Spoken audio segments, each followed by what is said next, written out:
Moi, je suis né à Paris, donc j'étais un petit citadin qui détestait la ville, qui détestait l'école. Je revivais toujours quand j'allais chez mon grand-père en Normandie. J'étais passionné par les chevaux, mais ça coûtait cher d'avoir des leçons, alors c'était un peu un rêve frustré. Et puis, comme je n'étais pas vraiment fait pour les études, je suis assez vite devenu éducateur et j'ai créé un bateau école. C'est une aventure qui a duré 22 ans.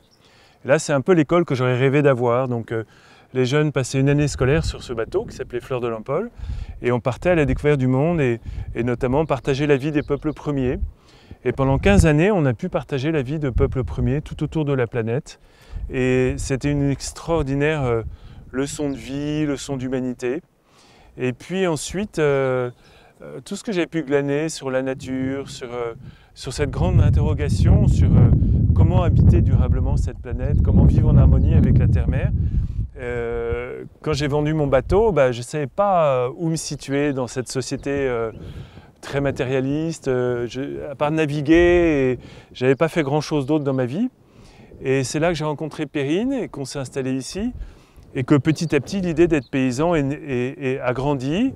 Et puis on a franchi le pas en 2006. Et je dirais qu'il y a beaucoup de continuité entre ma vie de marin, pour étudier la nature sous toutes les latitudes, et puis la vie dans la ferme. Parce que je dirais que la ferme est un peu comme une sorte de gros bateau posé dans les terres.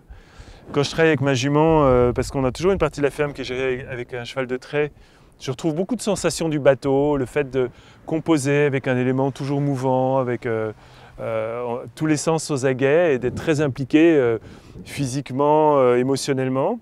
Et en même temps, il y a toujours cette grande interrogation sur nos rapports avec la terre-mère, mais là, on peut vraiment le vivre d'une manière incarnée et très concrète.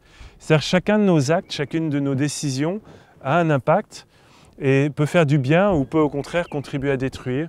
Et c'est ça qui rend ce travail absolument passionnant.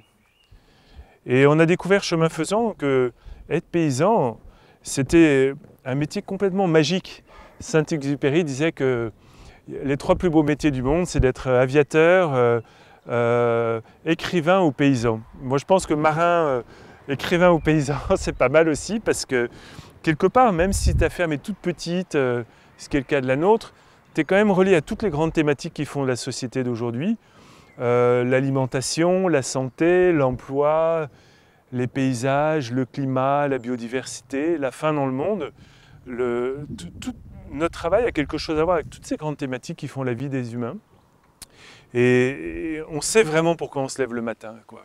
Et chaque année qui passe nous voit avec un peu plus de cheveux blancs, mais beaucoup plus enthousiaste encore. Et je crois que ça ne s'arrêtera jamais. Ça sera comme ça jusqu'à notre dernier jour.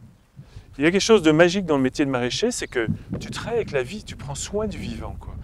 Et c'est un miracle de tous les jours. Il n'y a jamais 2 jours pareils.